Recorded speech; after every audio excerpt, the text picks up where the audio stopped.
Hello viewers, Hossain take চ্যানেলের পক্ষ থেকে সবাইকে জানাই স্বাগতম। তো প্রতিদিনের ন্যায় আজকেও আমি আরো একটি নতুন টপিক নিয়ে আপনাদের সামনে হাজির হয়েছি। প্রিয় ভিউয়ার্স, আমার চ্যানেলে যারা নতুন আছেন তারা অবশ্যই আমার চ্যানেলটাকে সাবস্ক্রাইব করবেন এবং পাশে থাকা বেল আইকনটাকে অন করে দিবেন। তো আজকে আমরা শিখব হচ্ছে ফটোশপের মেনু বার টুল নিয়ে এবং মুভ টুল নিয়ে। তো মেনু বার টুলের কাজ কি এবং মুভ টুলের কাজ কি, এটা নিয়ে আজকে আমরা আলোচনা করার চেষ্টা করব। তো চলুন শুরু করা যাক।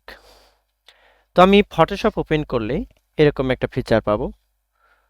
তো আমি এখান থেকে ফাইলে গেলে যে বিষয়গুলো পাবো, ফাইল থেকে আমি নতুন একটা ডকুমেন্ট ক্রিয়েট করতে চাইলে নিউ থেকে নতুন ডকুমেন্ট ক্রিয়েট করতে পারবো, যার শর্টকাট হচ্ছে কন্ট্রোল এন।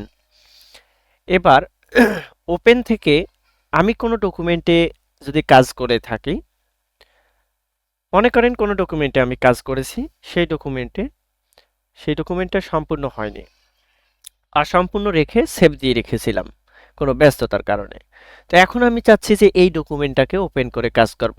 তো আমি জাস্ট এই ওপেনে ক্লিক করে ফাইলটাকে সিলেক্ট করে দিলেই আমি একটা আমার সেই পূর্বের ফাইলটাকে ওপেন করে কাজ করতে পারবো। তো এটা হচ্ছে ওপেন থেকে, এর শর্টকাট হচ্ছে কন্ট্রোল ও। এবার আমাদের এখানে কিছু ফিচার প্রয়োজন, যেটা হচ্ছে সেভ অ্যাজ। তো সেভ অ্যাজ দিলে আপনার ডকুমেন্টটাকে সেভ করতে পারবেন। এখন সেভ সেভ এ কপি, এটার একটা কপিও আপনি সেভ করতে পারবেন। এখন সেটা হোক ইমেজ, হোক ডকুমেন্ট। এক্সপোর্ট থেকে আপনি এক্সপোর্ট করতে পারবেন। এখানে অনেক ফিচার আছে। তো এই হচ্ছে ফাইলের কাজ মোটামুটি। তো ফাইল থেকে আমাদের নিউ ওপেন এবং মোটামুটি পার্সোনালি আমার যে বিষয়গুলো প্রয়োজন ম্যাক্সিমাম সময় সেভ অ্যাজ বা সেভ অ্যাজ এ কপি, এটা ম্যাক্সিমাম সময় কাজে লাগে। এবার আমরা শিখব হচ্ছে এডিট। তো এডিট অপশন থেকে আপনি কি শিখতে পারবেন, কি প্রয়োজন পড়বে। তো এডিটে আসলে আমরা দেখতে পাচ্ছি আনডু। এই এডিট থেকে আপনি আনডু রিডু করতে পারবেন, অথবা এটা শর্টকাটে কন্ট্রোল জেড প্রেস করলে আপনার আনডু হবে এবং শিফট কন্ট্রোল জেড প্রেস করলে রিডু হবে। এবার এখান থেকে কন্ট্রোল সি প্রেস করলে কপি হবে, কন্ট্রোল এক্স প্রেস করলে কাট করতে পারবেন। এবার কপি মার্জ করতে চাইলে শিফট কন্ট্রোল সি প্রেস করতে হবে এবং পেস্ট করার ক্ষেত্রে কন্ট্রোল ভি প্রেস করবেন। তো আপনি এই এডিট থেকে ফিল নিতে পারবেন, যার শর্টকাট হচ্ছে শিফট F5 এবং এখান থেকে স্ট্রোকও নিতে পারবেন। পার্সপেক্টিভ ওয়ার্প টুলও এখান থেকে পাবেন। ফ্রি ট্রান্সফর্ম এর শর্টকাট হচ্ছে কন্ট্রোল টি, এখান থেকে দেখতে পারবেন। তো সাধারণত এখানে আমাদের টুল বার থাকার কারণে এগুলোতে আমরা এত কাজ, এগুলোতে এডিট থেকে আমরা এত দূরে কাজ করি না, কারণ এটা সময় সাপেক্ষ। তো আমি ইমেজকে সাইজ করতে পারবো, ক্যানভাস সেটআপ করতে পারবো, ইমেজ ইমেজ রোটেশন করতে পারবো, ট্রিম করতে পারবো। তো এই ইমেজ থেকে আমরা এই কাজগুলো করতে পারবো, অ্যাডজাস্টমেন্ট করতে পারবো। আমি লেয়ারের মধ্যে আসলে এখান থেকে আমি লেয়ারকে ডুপ্লিকেট করতে পারবো, ডিলিটও করতে পারবো। তো এটা সাধারণত আমরা কিবোর্ড থেকেই করে থাকি। জাস্ট লেয়ারকে সিলেক্ট করে কিবোর্ড থেকে ডিলিট প্রেস করলেই একটা লেয়ার ডিলিট হয়ে যায়। তো একটা লেয়ারকে ডুপ্লিকেট করার জন্য আমরা অল্টার প্রেস করে জাস্ট ওই লেয়ারটাকে সিলেক্ট করে যদি ড্র্যাগ করি, তাহলে আমাদের একটা লেয়ার কপি হয়ে যায়। তো এগুলো আমরা শর্টকাটে করে নিই। তো লেয়ার থেকে এখানে অত সময় নষ্ট করার কোনো প্রয়োজনই পড়ে না। তো আমরা এই লেয়ার থেকে এটাকে কোনো অবজেক্টকে আমরা স্মার্ট অবজেক্টও করতে পারি এবং এটা রাইট মাউস ক্লিক করে স্মার্ট অবজেক্ট করতে পারি। লেয়ার মাস্ক করতে পারি, ভেক্টর করতে পারি। তো আমরা এই বিষয়গুলো আমরা এইখান থেকে নিচ থেকেও করে নিতে পারি, প্রপার্টিজ থেকেও এই বিষয়গুলো আমরা কমপ্লিটলি সুন্দর করে করে নিতে পারি। তো এখানে এসে কাজ করাটা খুবই সময় সাপেক্ষ। তাও আমি এগুলো আপনাদের বোঝার স্বার্থে, এগুলো বোঝাও দরকার, প্রয়োজন আছে। অনেক সময় দেখা যায় যে কোনো প্রবলেমে পড়লে এই মেনু বার থেকে আমরা সেগুলোকে সেট আপ করে নিতে পারি। তো আমার এখানে টাইপ থেকে টাইপের একটা প্যানেল এখানে পাবো আমি। টাইপ থেকে এখানে প্যানেল পাবো। তো ক্যারেক্টার প্যানেল পাবো, প্যারাগ্রাফ প্যানেল পাবো, তারপর হচ্ছে গ্লাইপস প্যানেল পাবো, ক্যারেক্টার স্টাইল প্যানেল পাবো, প্যারাগ্রাফ স্টাইল প্যানেল পাবো। এবারে আমি ওরিয়েন্টেশন পাবো, বা জাস্ট এখানে 3D এফেক্টিভ টেক্সট যদি দিতে চান সেটাও পাবো। তো এখান থেকে আমরা অনেক কিছুই পাবো। এখানে আপনারা দেখে দেখে সেগুলো অ্যাপ্লাই করতে পারেন, অ্যাপ্লাই করে দেখতে পারেন। তো ফিল্টার থেকে আমি জাস্ট ফিল্টার থেকে আমি অনেক কিছু করতে পারবো। Convert to smart filters, smart ফিল্টারে কনভার্ট করতে পারবো। 3D তে দিতে পারবো, ব্লার করতে পারবো, ব্লার গ্যালারি করতে পারবো, ডিস্টর্ট করতে পারবো, নয়েজ করতে পারবো, রেন্ডার করতে পারবো, শার্পেন করতে পারবো। তো এটা হচ্ছে আমি ফিল্টার থেকে এই কাজগুলো করতে পারবো। 3D থেকে আমি এখানে বিভিন্ন রকম 3D ইফেক্ট পেতে পারি। এটা ম্যাক্সিমাম সময় লাগে না, জাস্ট আমি ভিউ থেকে জুম ইন, এখন আমাদের ডকুমেন্টে কাজ করতে গেলে জুম ইন এবং জুম আউটের বিষয়টা প্রয়োজন পড়ে। তো zoom in control plus plus press করলে আপনারা পারবেন, অথবা অল্টার প্রেস করে যদি আমি মিডল মাউসটাকে একটু ড্র্যাগ করি, তো জাস্ট আমি এটা শর্টকাটে করতে পারি। অল্টার প্রেস করে যদি মিডল মাউসকে এদিক সেদিক ঘুরাই, মিডল মাউসটাকে চাকাটাকে ঘোরাঘুরি করলে আমাদের ডকুমেন্টটা জুম ইন এবং জুম আউট হবে। এবং আমি স্পেস বার চেপে এটাকে আমি মুভ করতে পারবো। এটা আমরা ডিটেলে আরো শিখব। তো আমি শর্টকাটে এখানে জুম ইন জুম আউট কতটা থাকার কারণে এগুলো আমি বুঝাই দিলাম। ফিট অন স্ক্রিন কন্ট্রোল ও প্রেস করলে, এবং ফিট লেয়ার অন স্ক্রিন, এটা শর্টকাট নাই। তো এখান থেকে আপনারা স্ক্রিনটাকেও কন্ট্রোল করতে পারবেন। তো এখান থেকে প্লাগইন থেকে আপনারা বিভিন্ন প্লাগইন অ্যাড করতে পারবেন। উইন্ডোজ থেকে আপনি অনেক কিছু করতে পারবেন। মূলত আমরা আমাদের এই ডকুমেন্টগুলোকে সেট আপ করার জন্য, আমাদের এই কাজ করার সিচুয়েশনটাকে সেটিং করার জন্য আমরা উইন্ডোজ বার থেকে সবকিছুকে সেটিং করতে পারি। তো দেখেন এখানে উইন্ডোজ বার থেকে আমি আমার বিভিন্ন রকম ফিচার এখানে সেট আপ করতে পারি। তো ধরেন আমার কি প্রয়োজন, টুল অপশন প্রয়োজন, টুল প্রিসেট প্রয়োজন। তো টুল প্রিসেটে আমি ক্লিক করলে এখানে আমি টুল প্রিসেট পাবো। এখান থেকে আমি টুল সার্চ করে কমপ্লিটলি এখানে সেট আপ করতে পারবো।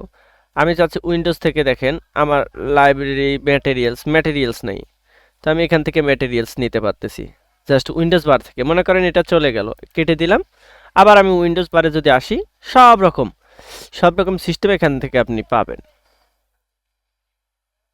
ম্যাটেরিয়ালসে ক্লিক করলাম, দেখেন আমার ম্যাটেরিয়ালস অ্যাড হয়ে গেল। তো কোনো অবজেক্টের মধ্যে যদি আপনি এরকম ম্যাটেরিয়ালস অ্যাড করতে চান, তাহলে আপনি ম্যাটেরিয়ালস কথাটা নিয়ে আসবেন। এখানে অসংখ্য ম্যাটেরিয়ালস আছে, এই ম্যাটেরিয়ালসগুলো আপনারা ইউজ করতে পারবেন। তো যাই হোক, এই ম্যাটেরিয়ালগুলো আপনারা সুন্দর মতো ইউজ করতে পারবেন। তো উইন্ডোজ থেকে আমি এখানে বিভিন্ন রকম ফিচার এখান থেকে নিতে পারি। তো আমি যদি টাইম লাইন চাই, তো আমি এখানে টাইম লাইনে ক্লিক করলাম, দেখেন আমার নিচে একটা টাইম লাইন চলে আসলো। আবার আমি চাচ্ছি এই টাইম লাইনটাকে কোনো কারণে যদি রিমুভ হয়ে যায় বা সরে যায়, তো সেটা আমরা উইন্ডোজ বার থেকে আবার রিকভার করতে পারি। মনে করেন এখানে আমার লেয়ার অপশন আছে, তো আমি লেয়ারে যদি আনচেক করে দিই, তাহলে আমার এখানে কোনো লেয়ার নেই। তো এখন আমি কোনো কারণে আপনার ডকুমেন্টটা এরকম হয়ে গেল, এখন আপনি চাচ্ছেন যে আপনার লেয়ারের প্রয়োজন, তো লেয়ার কথাটা কোথায় পাবো? তো জাস্ট আপনি সরাসরি চলে আসবেন উইন্ডোজ বারে আসার পর এখানে লেয়ার নামক কথায় ক্লিক করবেন। তো আপনি লেয়ারের মধ্যে ক্লিক করলে দেখেন আপনার এখানে লেয়ার চলে আসছে। এখন লেয়ার নিয়ে খুব সুন্দরভাবে আপনি কাজ করতে পারবেন। তো এই হচ্ছে উইন্ডোজ বারের কাজ কাজ এই পুরো বিষয়টাকে আমরা উইন্ডোজ বার বলবো। তো উইন্ডোজ বারের মধ্যে আমরা এই ফিচারগুলো পাবো, এবং এখান থেকে এই হেল্প থেকে আপনি ফটোশপের হেল্প পেতে পারেন, বা এখান থেকে আপনারা কোনো রকম আপনার সফটওয়্যার জনিত সাপোর্ট পেতে পারেন। তো এগুলো সাধারণত আমাদের কোনো প্রয়োজন নেই। তো আমি জাস্ট মোটামুটি কাজের ক্ষেত্রে যতটুকু প্রয়োজন ততটুকুই আমি বোঝানোর চেষ্টা করব।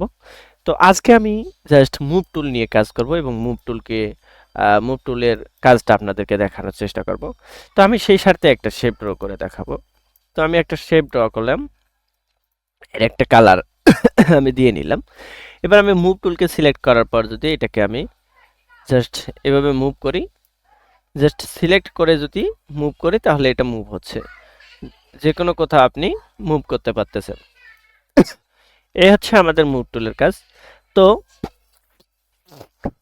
এই মুভ টুলের মধ্যে, এই মুভ টুলের শর্টকাট হচ্ছে ভি। এই মুভ টুলের মধ্যে আরো একটি টুল আছে, রাইট ক্লিক করলে আমরা টুলটা দেখতে পাচ্তেছি, সেটা হচ্ছে আর্টবোর্ড টুল। তো এই আর্টবোর্ড টুলের মধ্যে, আর্টবোর্ড টুলকে সিলেক্ট করে যদি আপনি জাস্ট ক্লিক করেন এভাবে, তো আপনি আরো একটি আর্টবোর্ড নিতে পারতেছেন। আর্টবোর্ড টুলকে সিলেক্ট করে আমি এভাবে যদি সিলেক্ট করি, আর্টবোর্ডটাকে সিলেক্ট করতে পারবো। সরি, আর্টবোর্ড টুলের মধ্যে যাব। আমি আর্টবোর্ডটাকে রিসাইজ করতে পারতেছি এবং আর্টবোর্ডটাকে কন্ট্রোল করতে পারতেছি। এইভাবে আমি আর্টবোর্ডটাকে ছোট বা বড় করতে পারতেছি আর্টবোর্ড টুলের মাধ্যমে। চাইলে আপনারাও এটাকে ছোট বা বড় করতে পারেন, প্লাস বা মাইনাস করতে পারেন। এটাই হচ্ছে আর্টবোর্ড টুলের কাজ। আর্টবোর্ড টুলের মাধ্যমে একটা ডকুমেন্টকে আপনি আপনার মতো করে সেট আপ করতে পারেন, একটা ডকুমেন্ট আপনি নিতেও পারেন। এভাবে আপনি আপনার প্রয়োজন আরও একটা ডকুমেন্ট নেবেন, জাস্ট আর্টবোর্ড টুলের মাধ্যমে এভাবে ড্র্যাগ করলে আপনি একটা ডকুমেন্ট পেয়ে যাবেন, অথবা একটা এভাবে আপনি ক্লিক করলেই একটা আর্টবোর্ড পেয়ে যাবেন। তো আমাদের সর্বোচ্চ সম্ভবত আমাদের আর্টবোর্ড টুল সিলেক্ট নাই। তো এইভাবে আপনি সিলেক্ট করে অসংখ্য আর্টবোর্ড নিতে পারেন। আপনার প্রয়োজন মতো আর্টবোর্ড টুলের মাধ্যমে আর্টবোর্ড একটা ডকুমেন্ট নিতে পারেন ড্র্যাগ করে। তো আমার এই ডকুমেন্টগুলো যেহেতু প্রয়োজন নাই, জাস্ট সিলেক্ট করে ডিলিট করে দেব, সিলেক্ট করে ডিলিট করে দেব। অবশ্যই ডকুমেন্টগুলোকে ডিলিট করতে চাইলে অবশ্যই সিলেক্ট রাখতে হবে এবং ডিলিট করতে হবে। তো আমি এই ডকুমেন্টটাকেও ডিলিট করতে চাচ্ছি। একটা ডকুমেন্ট ছাড়া তো এগুলো কাজ হবে না, একটা ডকুমেন্ট ছাড়া কখনোই কাজ করা সম্ভব না। তো আমি একটা ডকুমেন্ট নিয়ে নিলাম। এবার কি করব, এই শেপটাকে।